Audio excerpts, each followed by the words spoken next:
सवरी कौन थी, एक मिनट की जीवनी इनकी देखें।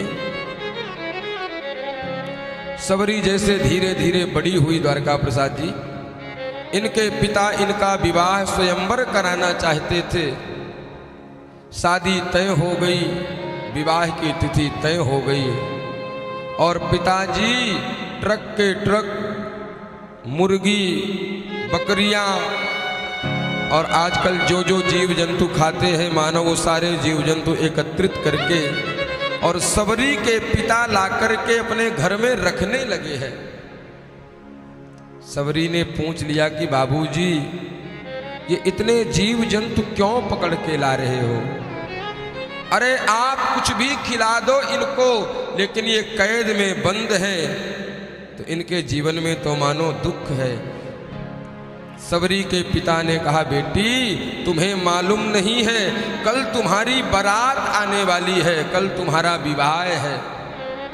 तो बोले, बारात विवाह का और इन जीव जंतुओं का क्या संपर्क है? पिताजी कहते हैं, बेटी जो बाराती आएंगे, जितने भी जीव जंतु देख रही हो, ये कटेंगे, फिर बनेंगे और फिर बारात में खवेंगे ये।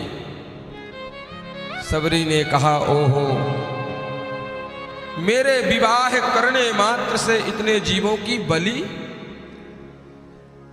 मेरे विवाह करने से इतने जीवों की जीव हत्या, यदि मेरे विवाह करने से इतने जीवों की हत्या हो रही है और न करने से इतने जीवों की सुरक्षा हो रही है, तो मैं जीवन भर कुंवारी रह सकती हूँ, लेकिन मैं विवाह नहीं करूंगी। रात्रि के समय में ही सवरी ने गेट को खोला। जितने वनचर जीव थे, जितने जैसे जीव थे, सब पलायन कर गए, भाग गए। और सवरी भी सोनी साहब रात्रि में ही ग्रहम त्यक्त्वा वनम गमेत, घर को छोड़ करके और जंगल की ओर चली गई और फिर दोबारा लौट करके नहीं आई। मतंग मुनि का सानिध्य प्राप्त हुआ और राघव के दर्शन प्राप्त हुए हैं। भैया प्रेम से कह दो, जय सिया राम।